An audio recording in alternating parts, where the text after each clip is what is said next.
The following presentation is rated TVMA.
Hello. Hello.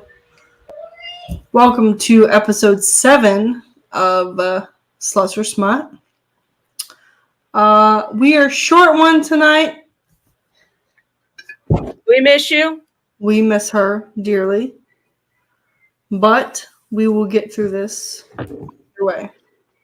We will. Before we start, major trigger warnings for all things. All things. All things. I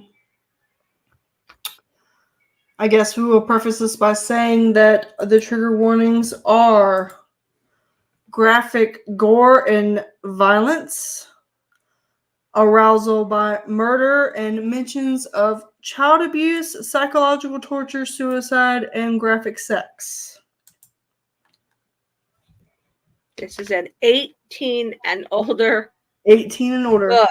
Yes. Well, books, because we made an executive decision. We are doing 2 of them tonight, Yes. not just one. We are going to do Satan's Affair and Haunting Adeline because they basically coincide with each other. They do. They basically, well, I mean, they are, yeah. They basically coincide. Yeah.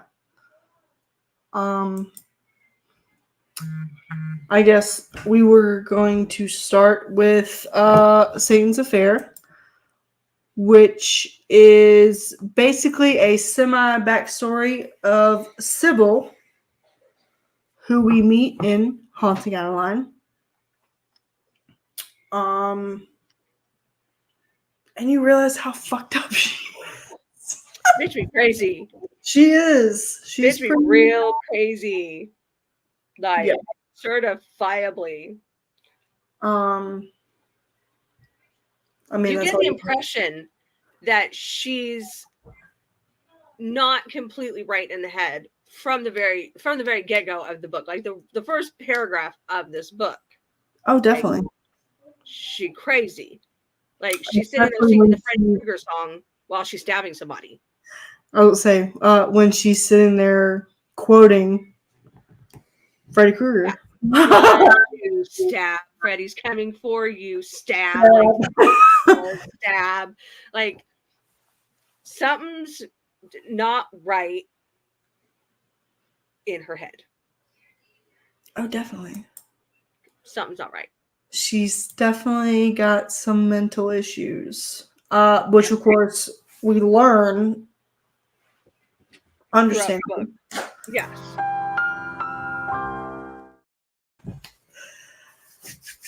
The ending, though, is kind of like towards the end of the book, and it's kind of it. As you go through the book, it's kind of like, wow, that's really fucked up. Like, whoa, this bitch is crazy. Like, oh my god, what the fuck? And then towards the end of the book, you start like it explains some things, and you're just kind of like, Yeah. But it does explain a lot. So Sybil is a in between 18 and 20 something girl. Mhm. We don't know her age because she was raised in a cult. So she She doesn't doesn't know. even know her own age. Right, exactly. She doesn't know when she was born. She's never celebrated her birthday.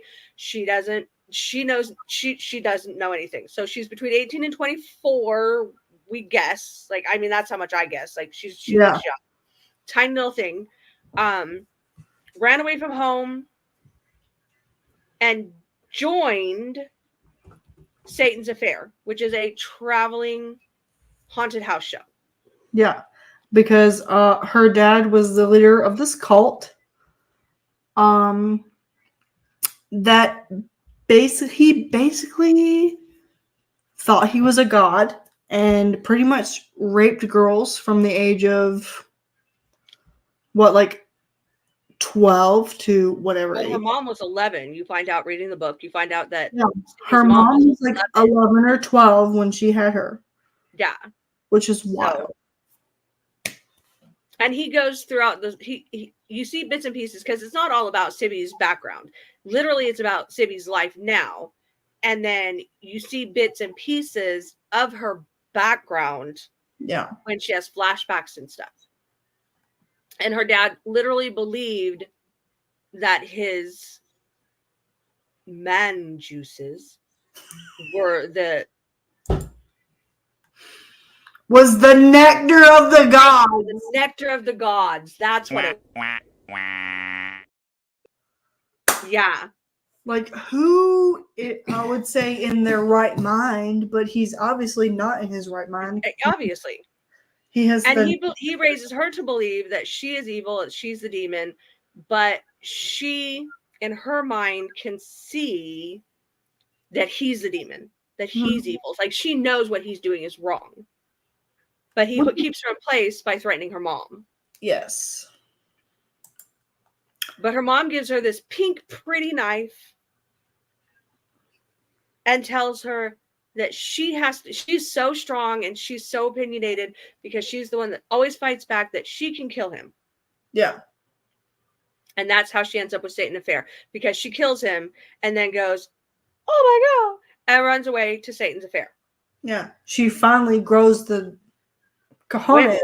Yes. to fucking. She kills his ass and then runs away. Stabbing him, what was it, like 80 something times, 180 something times? I don't know. It's like a lot. A shit ton of fucking times. Yeah. Like it was blind rage. But she joins in. She has this little haunted dollhouse that she has taken over. She lives in the walls of the dollhouse. She dresses up like a little broken doll. And they don't even know that she's there. Yeah. They don't even know that she's there. She doesn't get paid, so she has to steal money or food.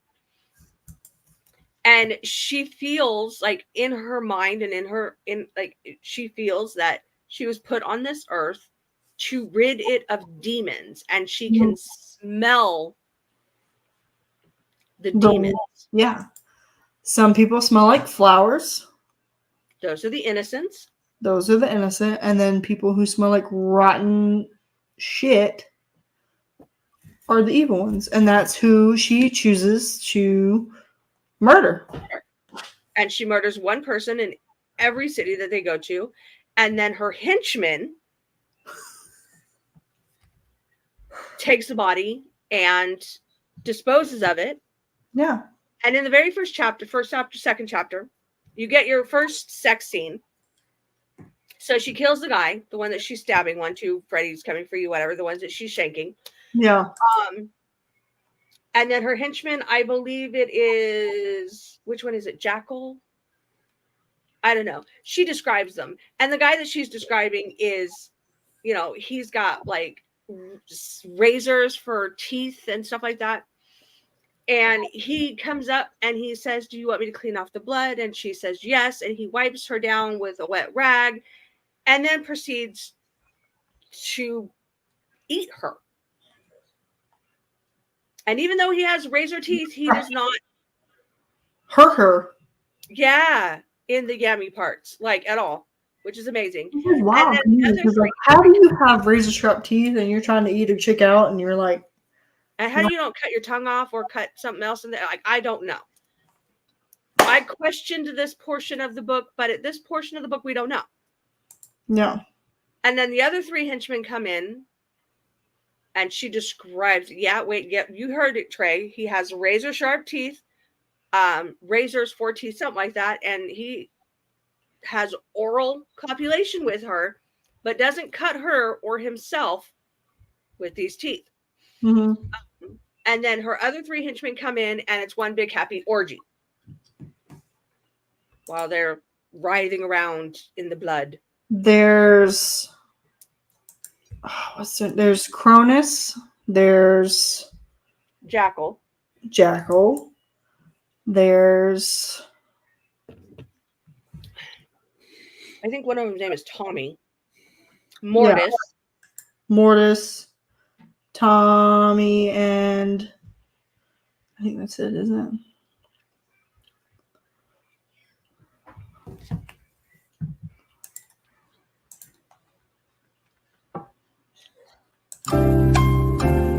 Okay. There's Bane, Cronus, Timothy, Jackal, and Mortis. There you go. I knew one of them was Timothy. I'm just like, what the? Okay. Yeah. Which I think we should wait to get to that whole thing after we've already discussed part of Haunting, because it all plays out. Well, we can say that they're talking about going to Seattle, Washington from the town they're in now. Mhm. And one of the henchmen comes up and says, I don't like it. There's a lot of rumors. There's a lot of stories about pedophiles and sex trafficking and, all these different bad things in Seattle. And she kind of gets this kind of evil grin on her face. And she says, well, they didn't see me coming or something like that. And then they go to Seattle. Mhm. Then we switch over to Haunting Adeline. Mhm. Now, Haunting Adeline is about a writer, Adeline. Crazy. Her name is in the title. Could not remember that for the life of me earlier today. I couldn't. I was like, what is the heroine's name? What is her name? What's Haunting Adeline. What is the heroine's name? Oh, duh, it's Adeline. She inherits this mansion, A goth mansion. a gothic mansion, I from want her grandmother, Yep, Nana, who her mom thinks is completely bonkers. Her mom is basically one of those like basic white girls that's like, why do you want to do this? Why do you want to move into your grandma's haunted mansion? And she's grandmother like, was stuck in that house. You don't want to be stuck in that house. and Adeline's like, why the fuck not? Right?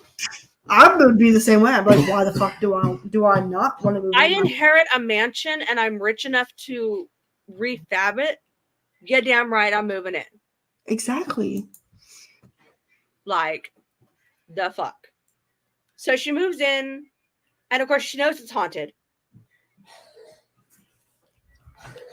She's talking about the ghosts and all the shit that haunts the house. All the shit that haunts the house. She's like, oh, they're like roommates, basically. Yeah, they're just like, family. She's 5 workers that died in the building of this house. Cool, fine, whatever. They're awesome. And then it switches over to what she does as a living, as a writer. So she has to go to a book signing, which she's nervous because, social anxiety. Hello, get that totally. And she feels eyes on her. She looks up and there's this guy with 2 different colored eyes staring at her. And she gets the tingles. And not normal tingles. Not normal tingles. Lady tingles. And then her person that's in front of her catches her attention. She goes, oh, I'm sorry. And she looks back and he's gone. Mm-hmm. And this book switches back and forth from one person to another. Mm-hmm. So then you find out that this guy, we don't know his name, is going to get a cheeseburger. He pops in there. He sees her. He is now obsessed with her. Just from seeing her, like, See, I'm like, damn, is she that sexy? I might want to see, apparently, right? and her fucking ginger self. Right. I might want to see her too. I mean, with her honey whiskey eyes. Right? And her, what is it? Not small, but good sized boobs, curvy body, and that fat ass. I'm thinking, I got to see this girl in person.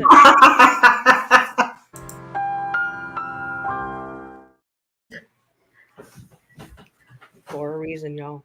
For a reason. Okay. For a reason.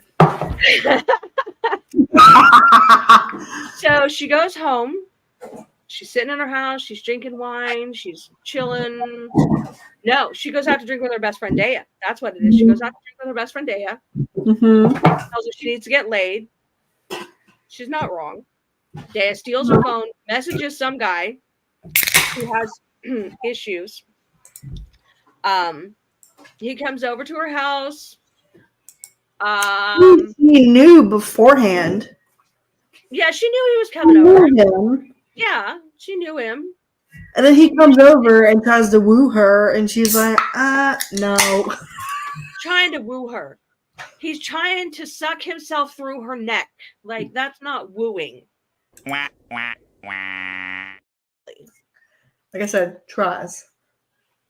So she's sitting there while he's latched to her neck like a leech, looking at the sconces on the wall and going, there's a spider in there. I should grab the spider. Doesn't work. So, he's like, hey, let's take this upstairs, baby. And she's like, whatever. No, I'm not. I'm not in. I'm not down for that. Yeah, but she does it anyway. They go up the stairs and they're making out, and there's a bang on the door. Mm-hmm. Boom, boom, boom. And they both look at each other. And the manly man that he is, you might want to answer that.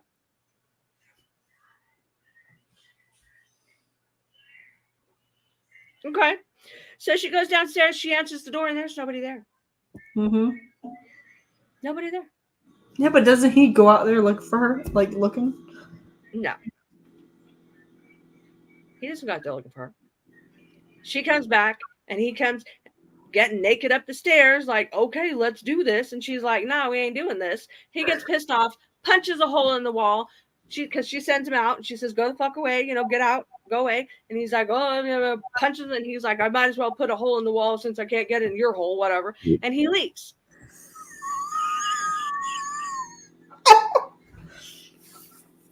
Now, because of that hole, though, she finds a safe in the wall and gets the journals of her great-grandmother, who she finds out was murdered in the house, which is why her mother doesn't want her in the house. Yep. So now it has become a murder mystery sex book. So she goes out with another guy. I don't remember they were trying to figure out who murdered her grandma. Yeah, they're totally trying to figure out who murdered her great-grandma. Because now she finds out that her great-grandmother had a stalker who turned into her lover. Exactly. And then she died. Which is wild. Like, how do you go from being stalked by some person to being in love with them? I guess, like, if said stalker is showing you more affection than your husband, boyfriend, fiance, whatever. Well, it was also the 1940s when they didn't really marry for love. They married for money, riches. They married for titles. So we don't know if she was married for love to John or if she was just married to John. Yeah. But she did say that he wasn't, like, their marriage had gone, down the hill since they had their daughter. So, But it flashes forward to when she goes out again with Dea, her best friend. Mm-hmm. She meets another guy. She takes him home. Now, at this point, she has already seen that she has a stalker because she saw this guy outside, whatever.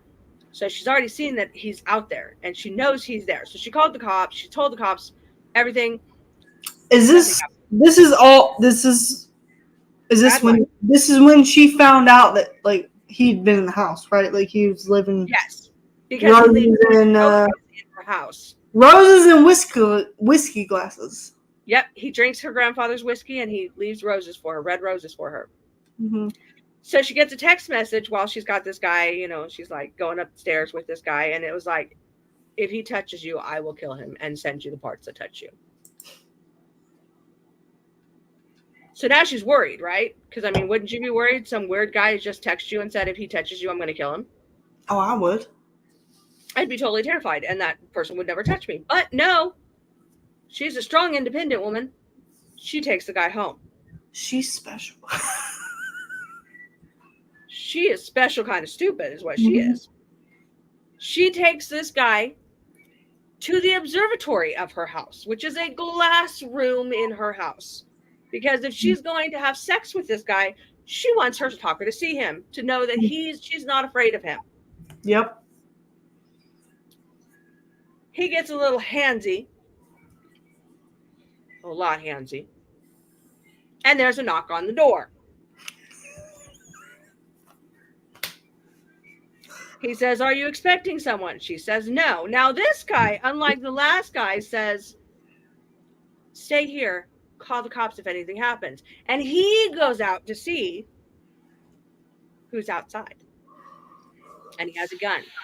He's like, oh my God, he had a gun? I didn't see his gun. Well, nah, bitch, you were a little too worried about what his hands were doing. Okay? He never comes back.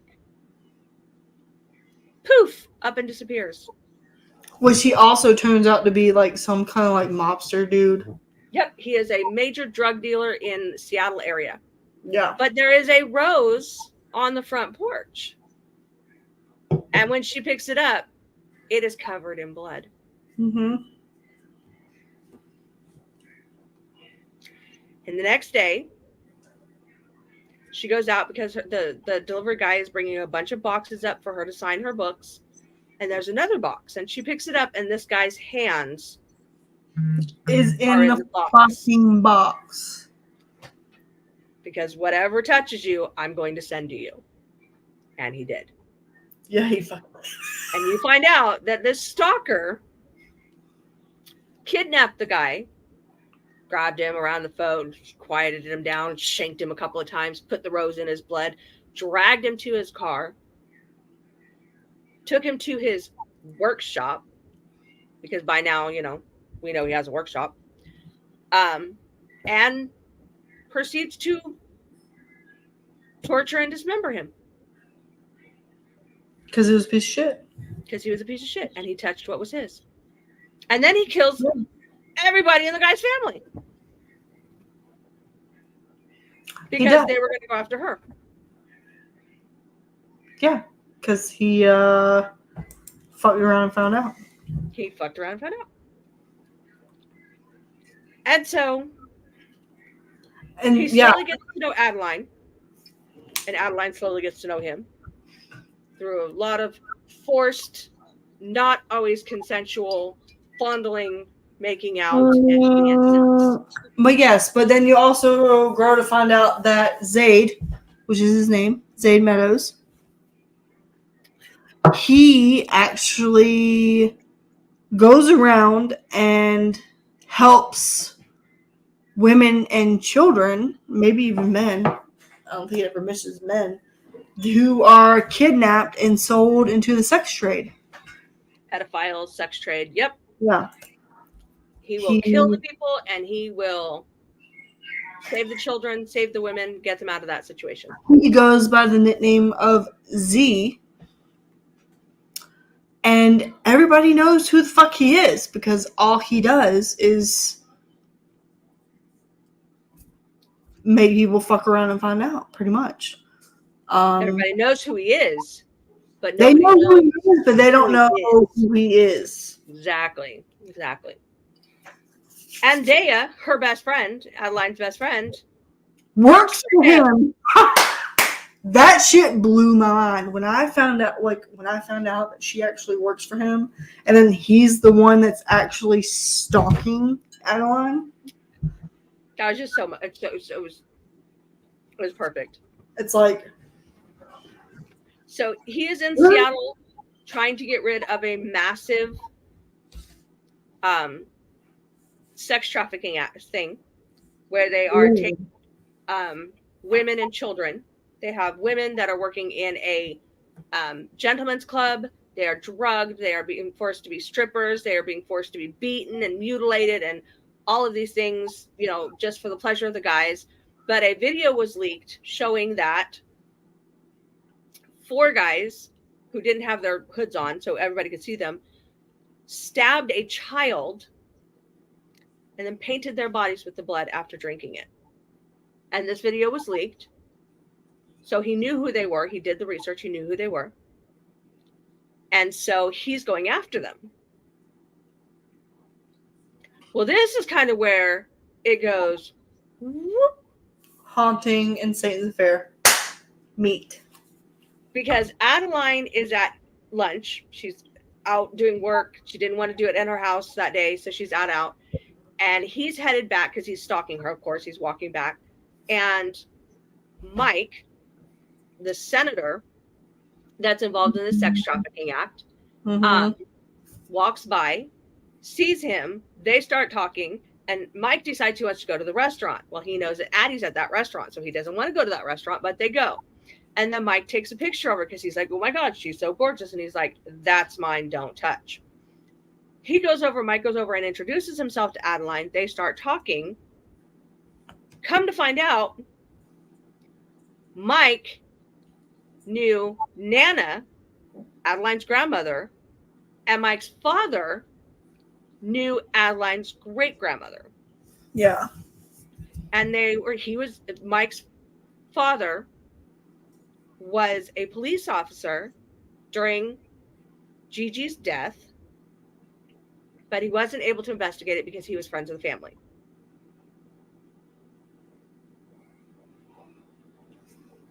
So Adeline goes home.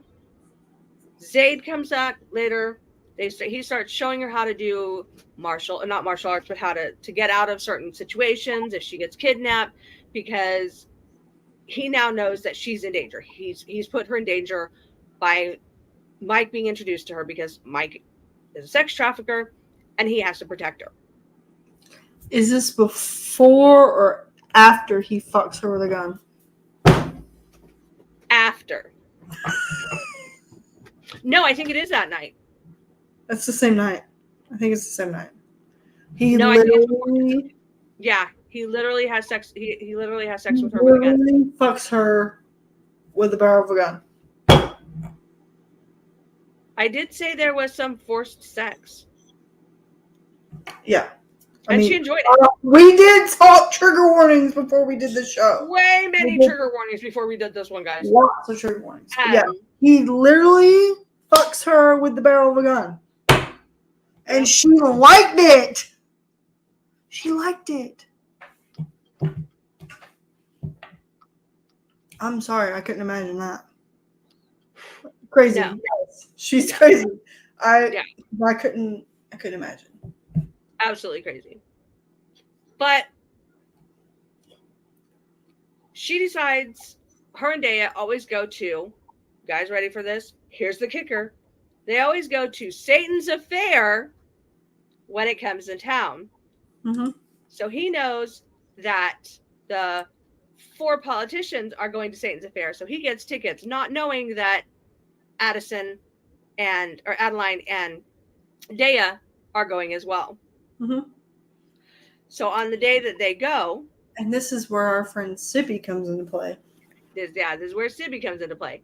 They go, and Adeline sees this little doll figure sitting on the bench, and she's like, "Oh, that's cool. Where's she from?" And they see her hopping over, and she's so cute. So cute. Not knowing that she's fucking psychotic.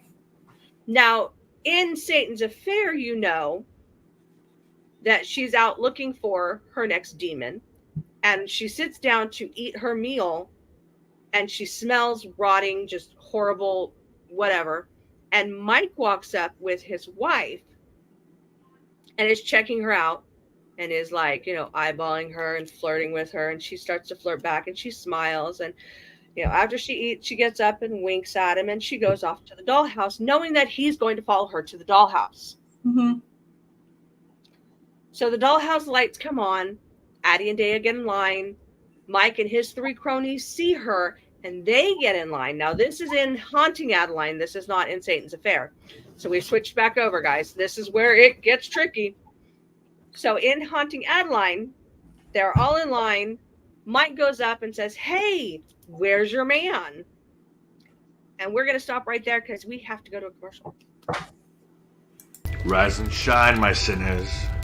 When Father Evil starts his day, he gets a little deadly. Deadly Grounds coffee has the richest, smoothest flavor you'll find anywhere. It's sinfully delicious. Once you go deadly, you never go back. Order yours at getdeadly.com. Coffee's so good, it's scary.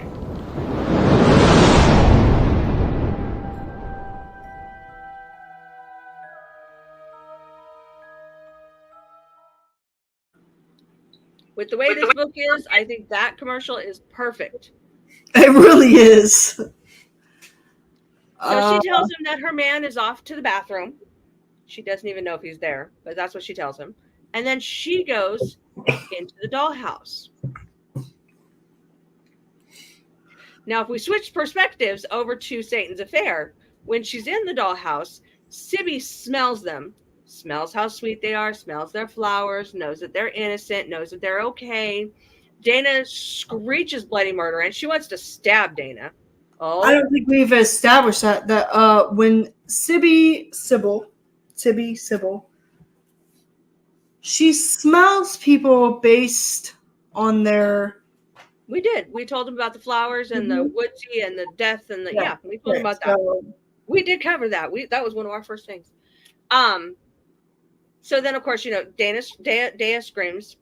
Sibby wants to stab her, but they carry on. Now, switching back to Haunting Adeline, we see Zaid come up in the line just as he sees Mike talking to Adeline. Yeah. And then Adeline goes in and he comes up and Mike's like, "Oh, hey, your girl said you were in the bathroom." And he goes, "Oh, yeah, I decided to just take a, over there somewhere." And he's like, "Oh, that's smart." Talks his way into going first so that he can save Dea and Adeline because he already knows what the fuck's about to happen. He knows that they want to kidnap them because they're fucking pieces of shit. Because they've apparently been marked by the society. Yeah, by the group. Yeah. So he goes in, and this is where you have to switch back over to Satan's Affair. And I'm telling you guys, you read one, you read the other one, you'll understand, but we're just doing both of them at once. Switch back over to Satan's Affair. When he goes in, Sybil says he smells dangerous, not quite evil, but not quite right, like brimstone and something else. And so she decides he has to die. That's the demon she has chosen for this day. So she follows him around, catches him in a room, tells him she's going to kill him, tells her henchman, "I got this one," goes after him. They fight. They're both really good at fighting. He gets out, goes out looking for the girls, and he finds the 4 guys. And the wife. Don't forget the wife. So an anti-hero. Yeah, pretty much an anti-hero. Very anti-hero. Very anti, but hero. So Sibby comes. Now she's heard that he hit one of her people, so now she's pissed off. She goes down the stairs and finds all of them. She goes after Zaid, and Zaid pins her up against the wall, and he's like, "Look, we're on the same side. You help me." Zaid's like, "Fuck you. Why are you fighting me?" Yeah, like, you help me take out these 4 guys, and then you can kill me if that's what you want to do. But these are the bad guys. These are the ones that we need to kill. We need to go after them. Yeah. She's like, because she can smell their evil. So she's like, okay, fine. So She gets butthurt very easily. she does. Like, don't call But her crazy. she's very childlike, which, I mean, I get it because of the way that she was raised. Yeah, she didn't see anything out in the real world until Satan's affair. And Yeah. even then, she didn't get to see a lot of the real world because she's always hiding. Yeah. But they knock out all the people, get them into the back, and then Zayd says, I'll be back, and he leaves. Now we switch back over to haunting Adeline, and we know that he followed the girls around, Dea and Adeline, to make sure that they were safe, that they did not get kidnapped, because he overheard them saying that, the henchmen or not the henchmen, but the people are here in the van. We just need to get them into it, blah, blah, blah. So Mike and his 4 friends. Yeah, Mike and his 4 friends. So he's going after them to make sure that they're okay. Towards the end of the fair, Dea is tired. Dea wants to sit down, but Adeline has to go through the maze of mirrors. Mm-hmm. So she's been in there she says 30 minutes, and she's lost and she can't find it. And, but she's still going around, and she hears a noise. Then she hears another noise, and she's starting to worry. And she's like, oh my God, has Zayd found me? And all of a sudden Zayd is there, and he's like, run, little mouse, which is what he calls her, little mouse. He says, run, little mouse. And so she starts freaking out, trying to get out, trying to find her way out of the maze, and she can't do it. But he's like, he's like right there. He finds her, all right. And then he finds her. He finds her, and then he fucks her. For 2.5 hours. When, in fact, that if you were cross-versing Satan's affair and haunting, that he was supposed to meet fucking Sibby like 30 minutes later, but he was in fact fucking Adeline in the same place. And that's why he was late meeting Sibby. Yep. Because he shows up to meet Sibby with his hair all disheveled and with his funny face. She's like, what the fuck was he doing? Why is he late? Looks like he had a really bad, fast makeout session, intense makeout session. Yeah. Oh, it was intense, Sibby. Yeah, it was intense. So then you get 2 different viewpoints of the same 4 murders. So in Sibby's, she tells him that the people are upstairs, and he turns around to walk, and she tells her henchman, stay put, I don't need you. And he's like, they're just going to stay there. And she goes, you don't see them following you, do you? And he's like, no. She goes, then they're going to stay there. I don't need them to protect me. And they go up, and he starts interrogating Mike, and she throws a knife at him because she's pissed off because he calls her Demon Slayer, because she told him that I'm going to kill the demons, whatever. And so she gets pissed off. And she got offended by that. And by the end of it, she thought he was mocking her. Yeah, she thought he was mocking her, but he meant it affectionately. He did. It was his nickname for her. Yeah, his loving name for her. So then they became besties. They became besties by the end of the book. They're best friends. It's great. Apparently psychos who kill together stay together. I don't know. But the knife misses him and hits one of the guys in the stomach, and he's just looking at her, and she's like, I need to kill something. And he goes, we'll start over there. And she proceeds to stab one of the guys into pulp. Murder all of them. No, she only did that one because then he got Mike, and then they murdered the other one, and then they cut them all up, put him in this trunk. And as she's walking back to the dollhouse, and this is Satan's affair, as she's walking back to the dollhouse, the cops show up, and they say, raise your hands, stop where you are. And Zayd's like, get in the car, let's go, I'll save you. And she's like, I have to go back to my henchmen. And so she runs back into the house, and she hides and tells all of her henchmen to hide, and they all scatter. And they all find each other in the walls, and they're like, we have to get out of here. We have to get out of here. The cops are looking for us. And they're like, okay, we'll split up. And she's like, no, we do this together. And one's like, cool, I'll go upstairs and make a distraction. You go this way, blah, blah, slash the tires, get in the other cop car. They do.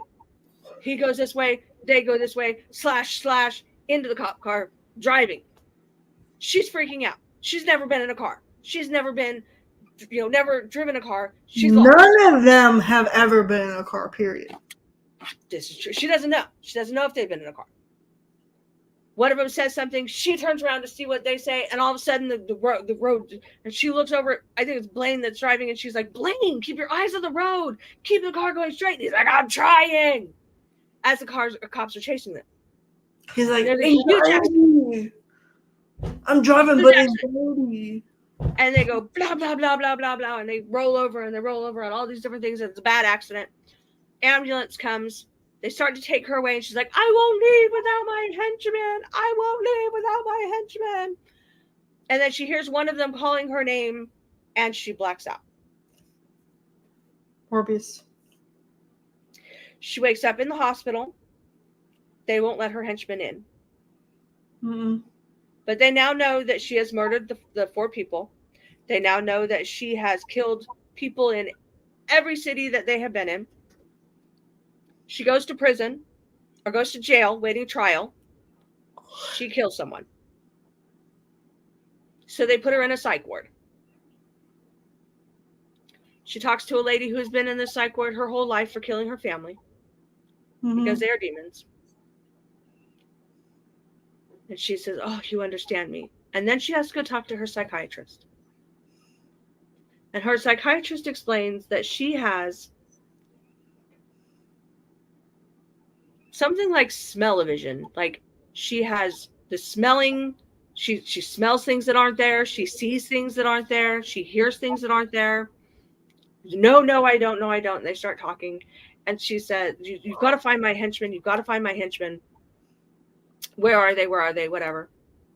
And she's like, okay, so let me ask you, did you ever see them interact with anybody? And she thinks about it and she goes, no, but they weren't there to interact with the other actors. They were there to interact. No, they were there to scare people. Mm-hmm. And she says, Sibby, we found your henchmen. Dressed exactly like you said they would be. We found them. And Sibby gets all excited. Oh my God, where are my henchmen? They were animatronic dolls. With sex toys. Sex toys. Attached. And her DNA. All over it. All over them. In multiple places. She about loses her mind. It's not true. It's not true. It's not true. She had stopped taking her they're real. They were real. They're real. She stopped taking her medication. She says that before she goes in. And she starts seeing one of her favorite men. And he starts telling her, no, we are real. We are very real. And he comes over and he puts his arm around her, around the psychiatrist. Fucking psychiatrist. Morbius. Yeah. And he's like looking and he goes, no, we are real. You know what you need to do. And she reaches over and she grabs the pen from the lady's thing and she goes, don't worry about it. And that's the end of the book, y'all. That's the end of that book. It's the end of Satan's Affair. So then we go back over to Haunting Adeline. But we have to take a commercial break. Yep. We'll be right back.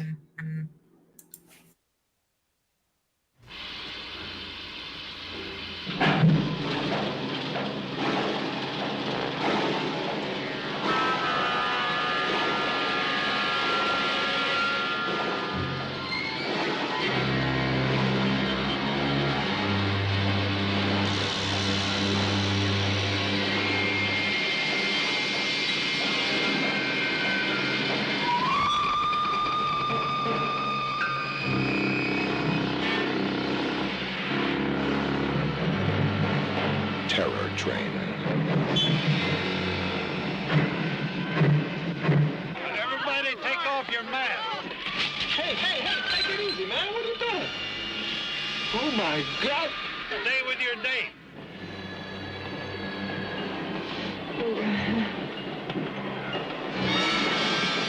I don't want to get back on that track. Nobody does. Help! Please! Nice gag. Help me! Help! You'll die. At this temperature, you'll die. You'll die. You'll die. Come on, Mo. Come on. No! Oh, no! No!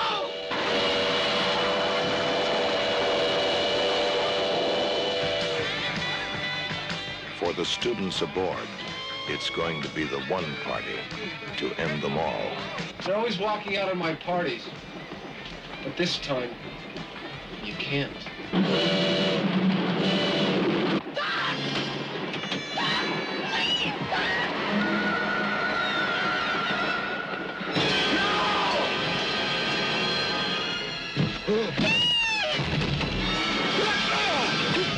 Do you believe in magic?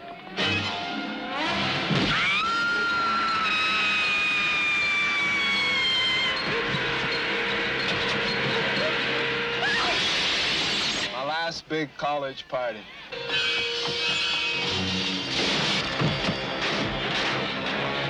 It's a joke. Goddamn practical joke.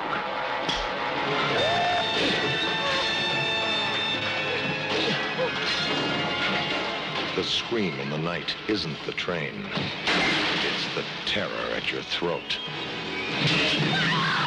Terror Train. I don't want to get back on that track.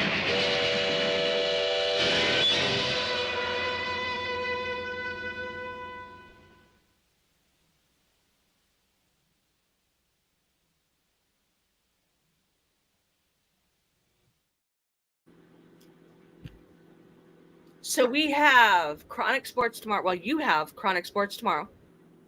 Chronic Sports tomorrow night. I think we're talking NFL. NFL. And then Thursday night, we have Terror Train, which is what our lovely trailer was about. Lovely trailer. Yeah, it was a good trailer. It's definitely not your Polar Express. It is definitely not the Polar Express. You see Santa Claus on that train. Might be Krampus instead. Just saying. That was a good one. That really was good. Definitely not Polar Express. It's definitely not. I am definitely looking forward to the NFL tomorrow. I know that Mojo and Jags have a rivalry that has been going on. It's going to be very interesting. Yep. It's going to be very interesting. All right. So, where were we? Okay. So, she gets arrested. She kills the psychiatrist. Then we flip back over to haunting Adeline. He leaves. He's upset because he couldn't save the girl. He knows she needs psychiatric help, but he doesn't want to pin it on her. He tried to get her to leave with him, but she wouldn't leave because she didn't want to leave her henchman. He tried, but she didn't want to leave her henchman. So he goes back to Adeline. They have mad, passionate sex again. Multiple thousand times. Again. I don't... again.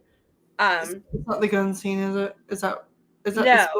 Gun scene's way different. This is in the bedroom. She's wearing white underwear. She passed out drunk. You know, they have sex.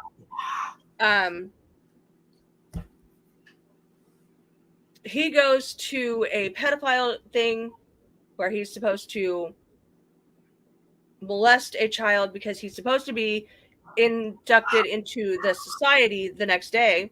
Oh, yeah, this is... Oh, my God. And he gets falsely arrested because he sets it all up so he could get the little girl out. And Adeline finds...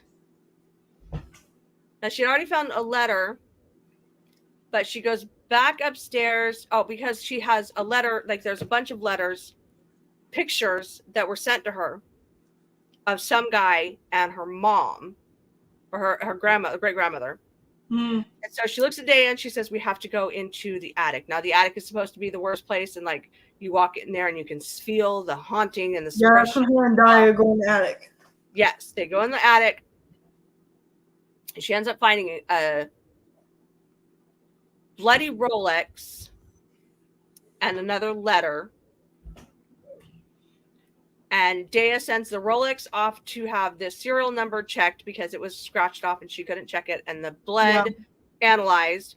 And she does a writing analyzation for the notes that were found against other family members, i.e. John, the great-grandfather, and Nana. They find out that the Rolex belonged to Frank, who was Mike, the senator's father. He was a cop. And then you find out in the end that Mike was a little grandma. Yeah, he killed Gigi because he was in love with her. She was having an affair with Ronaldo, who was a mob boss bodyguard. Yeah. And that pissed Frank off, even though she was married to John. So Frank killed her. Nana helped hide the murder, which I really hope we find out why. And then you find out that her bitch of a mother knew all along. Yep. But yay, we find out who killed Gigi. Yeah, she was a ho-ho. She was all kinds of a hoe. When she had a husband, she had a lover, and then she had somebody that loved her. I don't know. She was a ho-ho. So yay. Zaid goes to become a part of the society. And he has this whole plan. And he's supposed to go down there and he's supposed to stab this child and drink the blood and paint himself with it. But he's not going to do that because we know that he is the savior of children. Yeah. He's trying to catch all these motherfuckers doing their bullshit. Right. Now, I think I need to skip backwards a little bit because I did forget one major deal. They caught the 4 people in the haunted house, Mike and his 4 henchmen, Sybil and Zaid. Sybil lets the wife go. Dead. She let the wife go. She did let the wife go. And Zaid said, I wouldn't have done that. Mm-hmm. I would have, sent her to one of my safe houses. I would have gotten her help. I would have, fixed it. I wouldn't have let her go. But I wouldn't have killed her. Cool, fine. Don't do it. It's a trap. It was a trap. He went down to this place to infiltrate the society. And then they try to do the whole fucking thing, and then the shit blows the fuck up. Blows up. They saved the child, though. But it They blows saved up. the child, but then come to find out, the bad guy wasn't him. It was the But fucking... that's the next book. No, it's not. That's this book. Yes, it is. Nope. It's the next Is book. is that the Because beginning? in this book, he gets blown back. He hits the altar.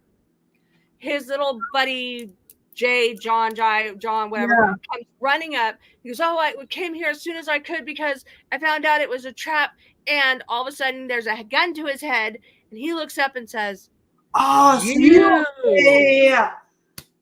Okay, so in the end of this book, you find out that the whole thing was a fucking trap. Yep, it was all set up. But the beginning of Hunting Adeline, you find out who threw the trap. All the rest of it. Yep. You find out who set the trap.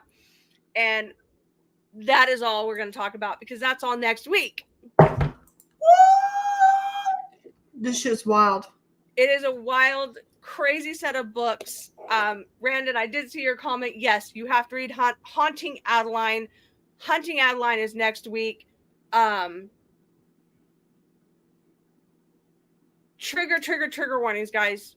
Major. If you're going to read Satan's Affair, major trigger warnings. It is blood, guts, and gore. It is especially Hunting Adeline. Hunting Adeline is way worse than Haunting, like the rape and all that. Is it as bad as Satan's Affair? It's pretty bad. With the one guy that she kills with the baseball bat? Yeah. With the razors? It's pretty graphic and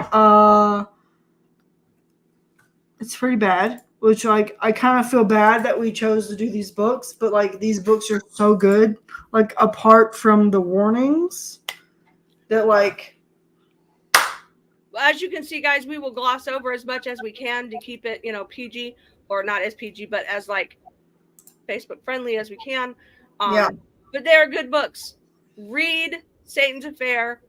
Read Haunting Adeline. Read Hunting Adeline by next week, because that is the one we are doing. Because we're going to have a lot of fucking shit to talk about for those books. A lot of fucking? A lot of fucking shit. Oh. Well, I mean, it should be a lot of fucking, because we are sluts for smut. Just saying. I mean, we do a good job of, like, butting around the fucking without getting like, too crazy. Well, because I want them to read the books. Yeah, I agree. But I mean, Satan's Affair is very much a harem. Like, she's got all of these henchmen. Oh, you mean her henchmen that we found out are animatronics that she's but I mean, come on. I mean, it's sex toys too. It's henchmen. I mean, come on. The sex scenes are amazing in those. They're really good. Like, they're amazing in them. They're very well written sex scenes for the blood and the guts. And Dana, you can either, according to HG, she says that you should start with Satan's Affair and then read Haunting and Hunting Adeline. But I personally, I read Haunting Adeline, and then I finally read Satan's Affair. But I mean, it's really up to you. You could always do Haunting Adeline and then read Satan's Affair and then do Haunting Adeline. But I mean, it's whatever you want to. Yeah, it's however you want to read it. I read the Satan's Affair and then Haunting Adeline, and I'm reading Hunting Adeline now. Yeah. Hunting and Haunting have to be done like back to back. Oh, definitely. Satan's Affair can be read anywhere in the middle of that, or in the beginning, or at the end, however you want to do it. Satan's Affair is just the. We just did Satan's Affair with Haunting Adeline because it coincides. Yeah. Because you meet Zayd during Satan's Affair. Because, the whole him killing people and then fucking Adelaide in the fucking haunted house. So, we just decided to do it all at the same time. But it's really up to you. I think it made for a better show to do both of them, because we could go back and forth. I agree. Because you can do, we did both at the same time. And it made sense. Yeah, going back and forth between book to book and made more sense. And I think they're great books. I think they are very well written. Again, we cannot give you. Welcome to our book club, Dana. Welcome to our book club, Dana. Sleuts, the number 4, Smut on Facebook. Like, follow, share. Join our club. We would love to have you. Hellfire Entertainment, Buzzkill, and Chronic Sports. Like, follow, share, guys, because these podcasts are my life. I watch all of them. We're all wild, cool people, and all we do is talk about daily things. Yeah, well, I mean, football is not daily. Horror movies, because if you care anything about horror movies, we're there. Yeah. As long as it's not, Slaughter High, I'm there. I can hear Dustin now. I can hear our producer in the background. Why are you talking shit? But if anybody has any questions, please feel free to message these Sluts for Smut or Sleuts. Would have to be Sleuts on the Facebook. LOOT 4, the number 4, Sluts on Facebook. Feel free to message us. If you have suggestions for us to read, please do let us know. We've already decided on our next 3 book series, but we are open for suggestions after that. And it is time for us to go. We love you all. Read Satan's Affair. Read Hunting Adeline. Be prepared for Hunting Adeline next week. We love you. Bye-bye.